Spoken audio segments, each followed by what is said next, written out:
अस्सलाम वालेकुम। कैसे हैं आप सब? आज मैं आप सबके लिए बहुत ही मज़ेदार, बहुत ही यम्मी, बहुत ही टेस्टी चने की दाल के हलवे की बर्फ़ी लेके आई हूँ। तो आज हम अपनी रेसिपी बना रहे हैं चने की दाल की बर्फ़ी।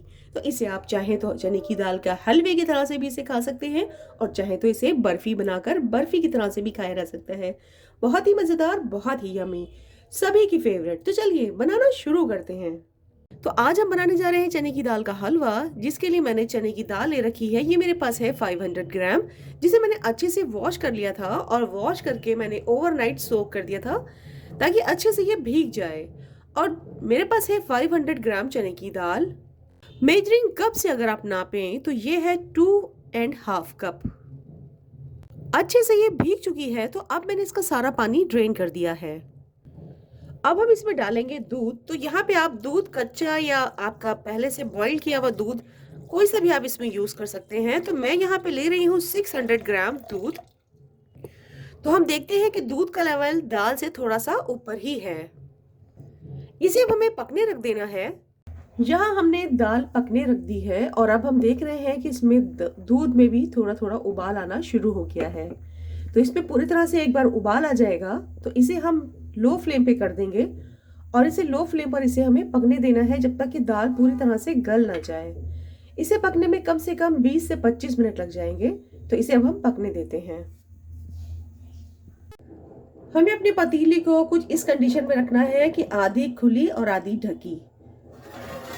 देख सकते हैं इसमें अच्छे से पक रहा है, उबाल आ चुका है और ये पक रही है। तो हमें थोड़ा सा खोल के ही रखना है क्योंकि उबल सकती है तो सारा इसका दूध बाहर निकल सकता है पतीली से। और हमने कुकर में नहीं पकाया है। कुकर में अगर हम पकाते तो ये जल्दी गल जाती, लेकिन जो दूध है वो सारा इसकी विसल के पास से, जब इसकी विसल लगती तो उस टाइम सारा बाहर निकल सकता था। तो वो दूध सारा इसका सब वेस्ट हो। तो ये चेक कर लेते हैं। तो अब हम देखते हैं कि इसमें से दूध सारा एब्जॉर्ब हो चुका है। बहुत ही थोड़ा बहुत दूध इसमें नीचे रह गया है। और दाल भी एक बार हम चेक कर लेते हैं। तो ये दाल को हम इस तरह, तो अब हम इसे ऐसे ही खुले में ही पका लेते हैं इसको चलाते हुए, ताकि जो भी नीचे दूध थोड़ा रह गया है वो भी सारा दाल में एब्जॉर्ब हो जाए।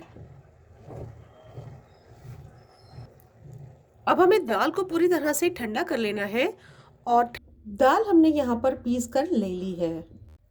अब हमें यहाँ पर लेना है देसी घी। लेकिन अगर आपके पास देसी घी नहीं है तो इसे आप डालडा में भी बना सकते हैं। तो मेरे पास दाल मैंने यहाँ पे 500 ग्राम ली थी, तो यहाँ पे मैंने घी ले लिया है 400 ग्राम। घी इसमें बहुत ज़्यादा जाता है। तो जब ज़्यादा घी होगा तभी ये दाल टेस्टी बनेगी। जब हम इतनी मज़ेदार हलवा बनाने जा रहे हैं तो हमें फिर घी की क्वांटिटी भी अच्छी ही रखनी होती है। घी हमने थोड़ा मेल्ट कर लिया है, तो अब मैं इसमें डाल दूंगी दाल और उसको अच्छे से मिक्स कर लूंगी। फ्लेम मैंने ऑफ कर रखी है। जब ये अच्छे से घी में दाल मिक्स हो जाएगी तब हम इसे पकाना शुरू करेंगे।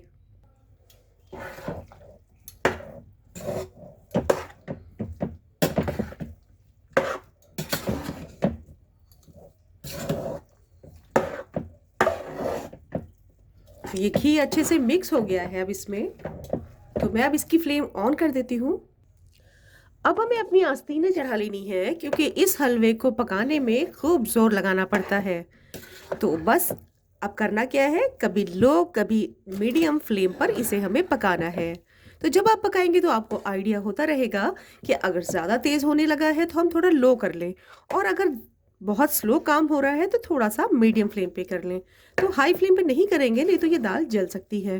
तो ये जितनी अच्छी तरह से भुनेगी उतने ही ज़्यादा ये टेस्टी दाल बनके तैयार होगी। इसका हलवा हमारा बहुत ही मज़ेदार बनके तैयार होगा। अब आप देख सकते हैं कि हमारी दाल बहुत अच्छे से भुन गई है। इसका कलर कितना ज़्यादा चेंज हो चुका है और इसने अपना ऑयल भी छोड़ना शुरू कर दिया है। तो ये ऑलमोस्ट भुन गई है। इसमें से सौंधी खुशबू भी आनी शुरू हो गई है, बहुत ही ज़बरदस्त।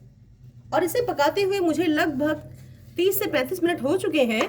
तो अब हम इसकी फ्लेम अभी ऑफ कर देते हैं। अब हम इसमें डालेंगे 1 कप दूध।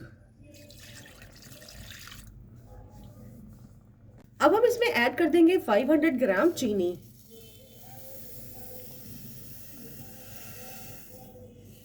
और अब हम इसमें डालेंगे खोया। तो अगर आप डालना चाहते हैं तो ज़रूर डालें खोया, इससे इसका टेस्ट बहुत ज़्यादा इन्हेंस हो जाता है। तो मैंने यहाँ पे 400 ग्राम खोया लिया हुआ है। तो इसे भी हम इसमें मिक्स कर देते हैं। इससे बहुत ज़बरदस्त रहता है। अगर आपके पास खोया नहीं है, आप इसमें मिल्क पाउडर भी डाल सकते हैं। तो बस अब हमें क्या करना है, इसे अच्छे से मिक्स करना है। मैंने चूल्हा ऑन कर दिया है और इसे हमें फिर से पकने रख देना है और चलाते रहना है ताकि नीचे लगे ना पाए। लगभग 15 मिनट इसे हमें भूनते हुए और बीत चुके हैं। तो आप देख सकते हैं कि किस तरह से ये दरदरा सा दिखने लगा है। तो हमें बस इतना ही इसको भूनना है। यही इसकी पहचान है कि हमारा बहुत ही बढ़िया दाल भुन गई है और हमारा हलवा तैयार हो गया है। ये देखिए, आप बिल्कुल भुना हुआ नजर आने लगा है।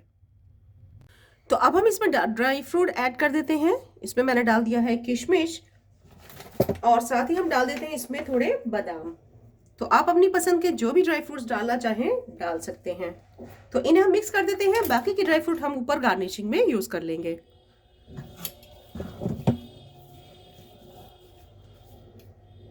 हमें अगर इसे हलवे की तरह सर्व करना है तो इसी तरह से हम बाउल में सर्व कर लेंगे। लेकिन अगर हमें इसकी कतली बनानी है तो इसके लिए हमें कतली जमाना होगा। यहाँ हमने एक ट्रे ले ली है जिसे हमें ग्रीस कर लेना है। ट्रे हमारी ग्रीस हो गई है। इसी पर हम डाल देते हैं अपना सारा हलवा। इसे हमें ट्रे में इस तरह से फैला देना है।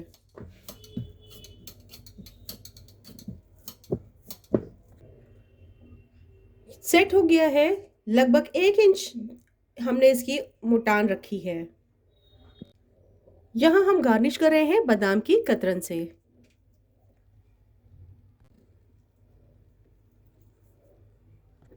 और साथ में ही हमने डाल दिया है नारियल का बुरादा।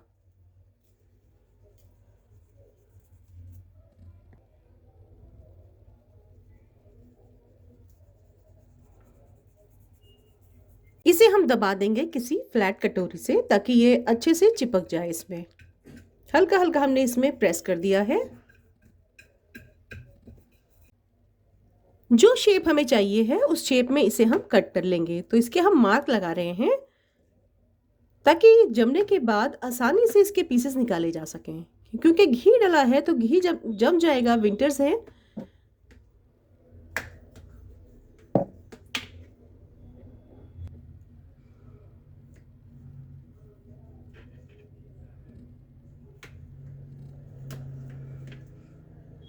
तो जिस भी शेप में आप कट करना चाहते हो उस शेप में आप इसमें मार्क लगा दें।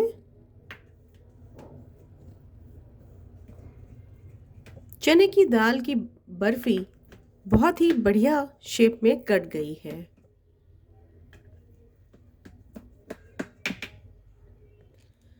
अब हम अपनी ट्रे को इसी तरह से छोड़ देंगे 1 घंटे के लिए ताकि ये पूरी तरह से सेट हो जाए। उसके बाद फिर हम आपको इसको आगे का रिजल्ट दिखाते हैं। हमारी चने की दाल की बर्फी पूरी तरह से सेट हो गई है। अब हमें अपनी बर्फी को इस ट्रे में से बाहर निकालना है।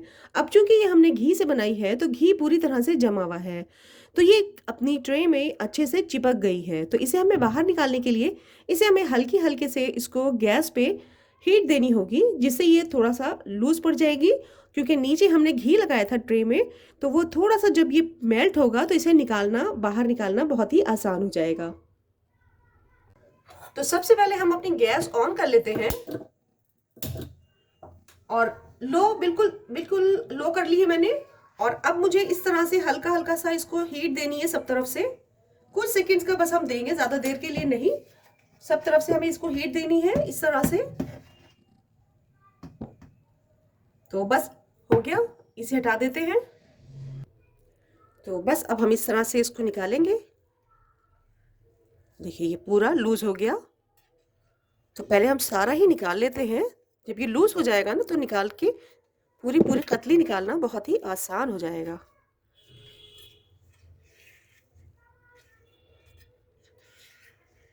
तो ये प्रोसेस हमें बहुत जल्दी करना है। अगर आपको लगे कि अब नहीं निकल रही है तो इस थोड़ी सी हीट आप इसको और दीजिए और फिर निकालिए, तो ये आराम से निकल जाएगी।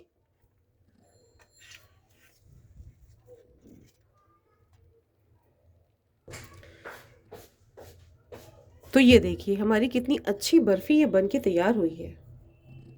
ये देखिए कितनी फर्स्ट क्लास ये बनी है। बहुत ही ज़बरदस्त हमारी ये बर्फी तैयार हो गई है। ये देखिए कितनी अच्छी हमारी ये बर्फ़ी निकली है।